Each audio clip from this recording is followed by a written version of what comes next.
Have you ever found yourself repeating the same mistake over and over, even though you promised yourself you'd never do it again? Have you ever walked away from a situation wondering, why did I say that? Or why do I keep choosing the wrong people, the wrong habits, the same pain? It feels like you're awake, but something else is driving. Something deeper, something invisible, something ancient. And you're not alone, because science now confirms what mystics, sages, and scriptures have whispered for centuries. Only 5 to 10% of your behavior is consciously chosen. The other 90%? It's being played on repeat by your subconscious. This isn't philosophy, it's neuroscience. Your subconscious resides in the limbic system, a primal part of your brain that formed long before you ever spoke your first word. It's where emotions, memories, and survival instincts live. It records everything, even what you've forgotten. And most importantly, it never sleeps. From the tone of your mother's voice when you were 2, to the shame you felt at 12, to the heartbreak you buried at 20, all of it still playing. But here's the haunting truth. The subconscious doesn't respond to logic. It doesn't care about your goals. It doesn't care about your affirmations. It responds to emotion, to repetition, to what feels familiar, not what's good. So the question is not, what do I want to do with my life? The real question is, who is driving my life when I'm not paying attention? And that's where the signs begin to appear. Sign 1. You feel stuck in patterns that don't make sense. Maybe you sabotage relationships that are safe. Maybe you procrastinate right before success arrives. Maybe you chase validation from people who remind you of your childhood wounds. You think you're making choices, but it's not you. It's your history. It's your programming. Proverbs 23:7 whispers, "As a man thinketh in his heart, so is he." But the Hebrew word for heart, lev, didn't just mean feelings. It meant the inner seat of consciousness, the place where thought and emotion merge into belief. So what beliefs are secretly defining you while you're not even aware? The subconscious mind is like a fertile soil. It doesn't question the seed. It just grows whatever you plant over and over until the roots are too deep to see. The soil doesn't care whether it's growing beauty or poison. It just obeys the pattern. So, what's been planted in you? The voices of childhood, the trauma unspoken, the culture that told you you're not enough. These all became seeds, and those seeds became cycles, and cycles become prisons. But you can't escape a prison you don't know you're in. Let that sink in. Now, ask yourself this. Where in your life do you feel like you're trying harder but going nowhere? Where do you feel like you've upgraded the tools but the blueprint hasn't changed? That's not a failure of willpower. That's a subconscious loop. Sign 2. You react emotionally before you can even think. Ever snap at someone and later say, "I don't know what came over me"? You didn't choose that reaction. It was triggered. Triggers are breadcrumbs that lead straight to your subconscious and to your unhealed places. Because beneath every overreaction is an overprotection. The subconscious is a gatekeeper. Its job is to protect you, not to evolve you. It only knows how to defend, not how to grow.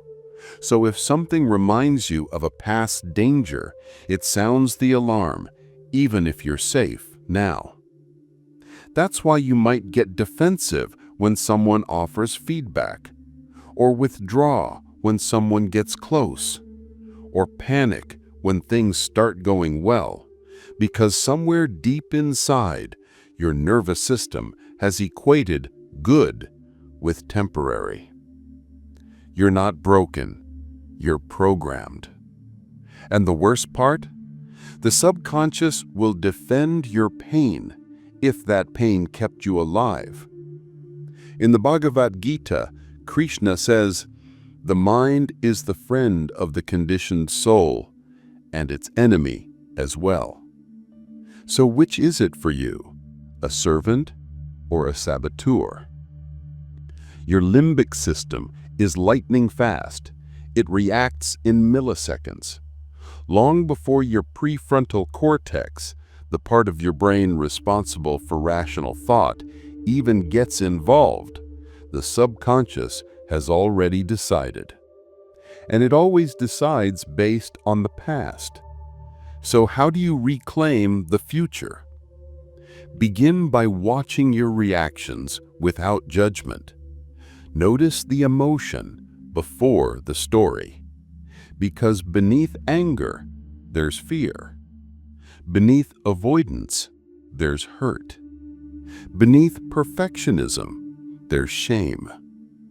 What are your emotions trying to protect you from? Now, breathe with me. Inhale, exhale. This breath, right here, is consciousness reclaiming the wheel. This moment is awareness entering the room where your old patterns used to run the show alone. Sign 3.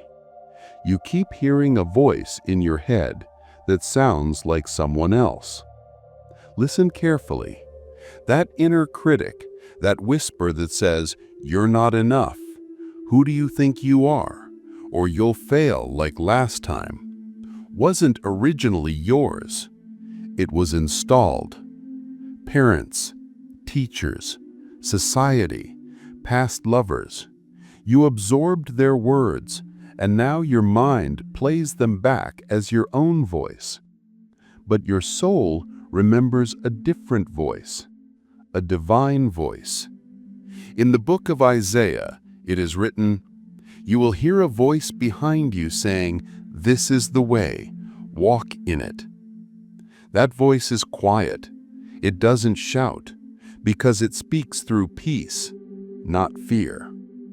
So the next time you hear your inner dialogue tearing you down, ask, is this the voice of truth or the echo of an old wound?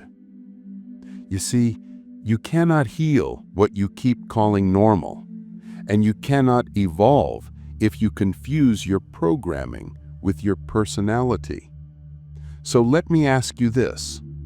What if the things you dislike most about yourself are not who you truly are, but who you had to become to feel safe?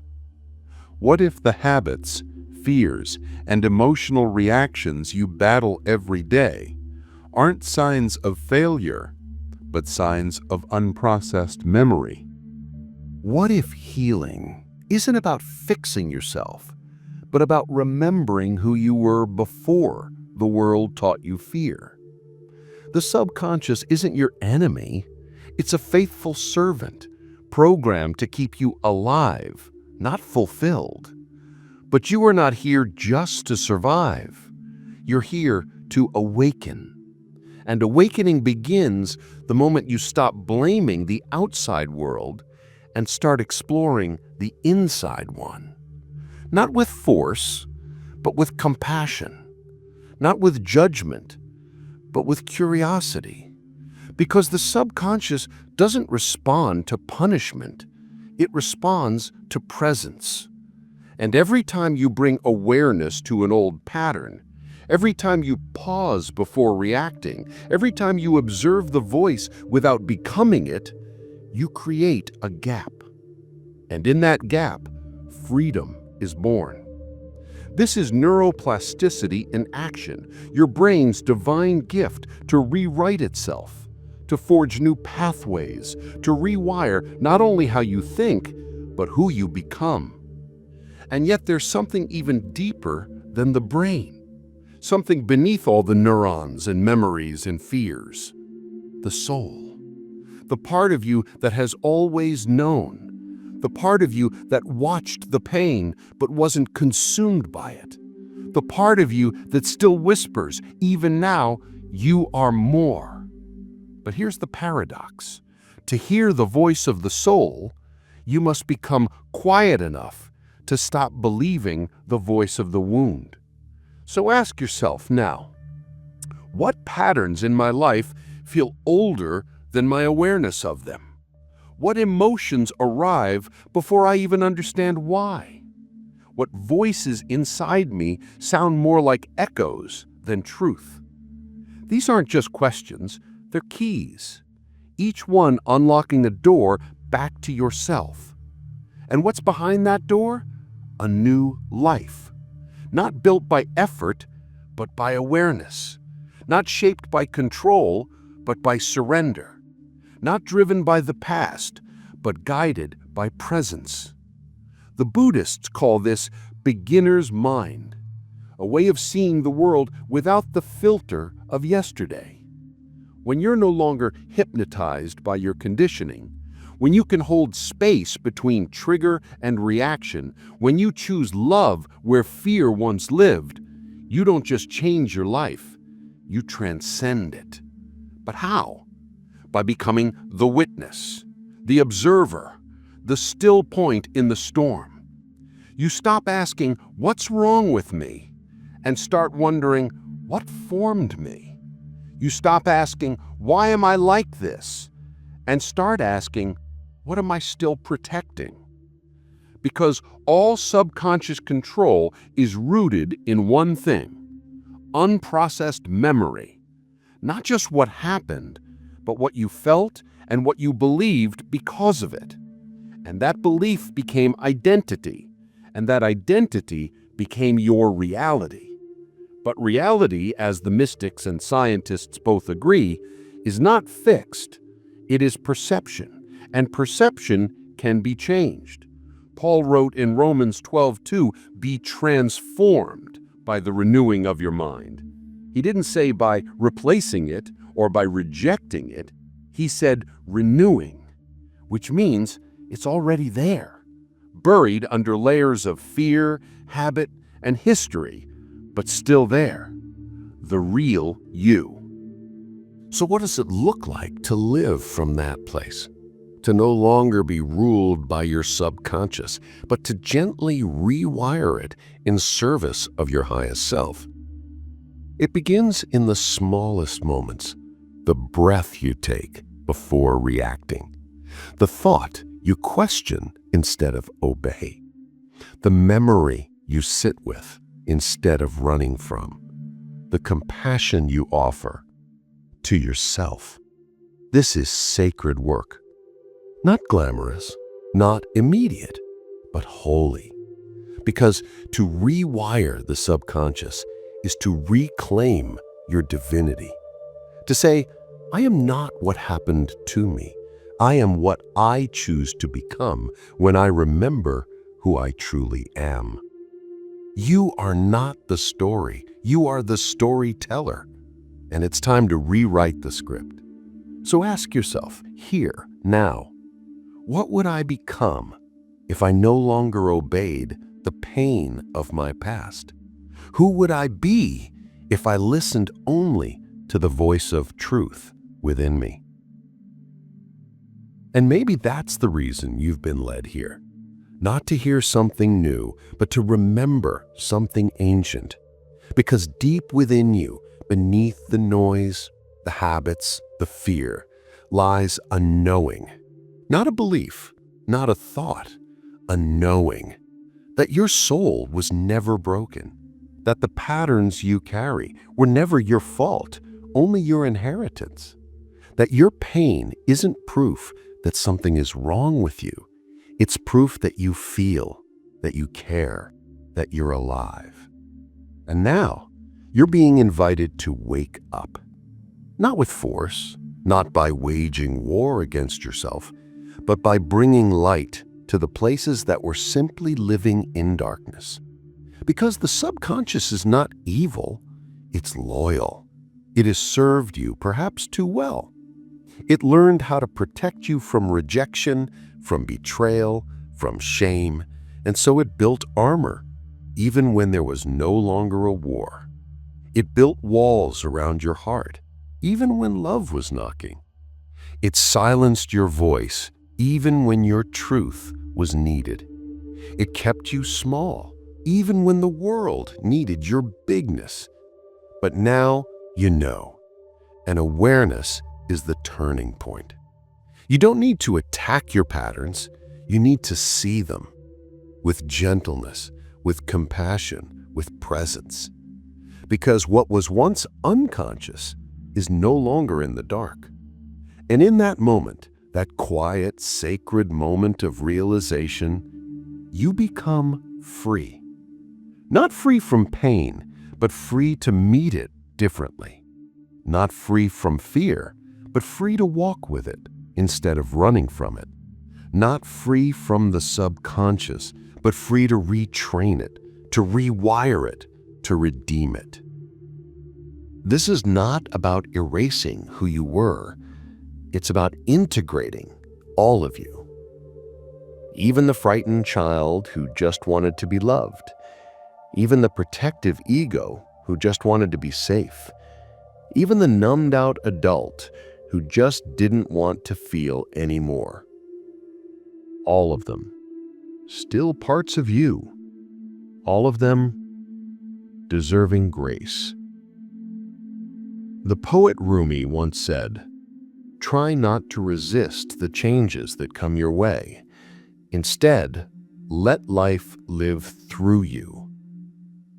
So what would it look like to let life live through you without the filter of your past pain? What would your voice sound like if it was no longer echoing someone else's judgment? What would your choices look like if they weren't based on old survival, but on new freedom? And what kind of future could you create if your mind was no longer haunted by yesterday? This isn't a motivational message. It's a spiritual reckoning, a calling back to your soul. Because the world doesn't just need more people who hustle, who succeed, who strive. It needs people who are whole, people who are awake, people who are home within themselves. And maybe, just maybe, that person is you. The one who felt broken, but was actually breaking through. The one who doubted, but kept seeking. The one who hurt, but dared to heal. So now I ask you, where will you begin? Maybe with that reaction that's ruled your relationships. Maybe with that voice that's always said, "not good enough." Maybe with that habit you've hated but never truly met with compassion. Start there. Bring your breath there. Bring your light there. Bring your presence there. You don't need to do it all at once. Just enough to disrupt the autopilot. Just enough to pause the loop. Just enough to awaken the witness. And as you do, the subconscious, like soil touched by sunlight, begins to shift. It begins to yield. It begins to let go. Not overnight, but over time. Through love, through presence, through intention. So be patient. You are not rewiring a habit. You are reintroducing yourself to yourself. The version of you that was never afraid. The one who dreamed before the world taught you limits. The one who believed before fear became familiar. And slowly, gently, you become less controlled by your subconscious and more in communion with it. You begin to lead it, guide it, train it, like a sacred river flowing not by force, but by direction. You begin to choose, not out of fear, but out of alignment, not out of pain, but from the presence of love. And that is freedom. Not the kind that shouts, but the kind that breathes, that listens, that trusts. And from that place, everything changes. The way you speak to yourself, the way you respond to others, the way you show up in the world. Not because you became someone new, but because you finally remembered who you've always been. So as this moment fades and the noise of life returns, hold on to the silence you've touched. Let it live in your breath, in your choices, in your presence. And when the old patterns return, as they will, smile, not in shame, but in remembrance, because now you know the truth. You are not your subconscious. You are the light that sees it. Are the light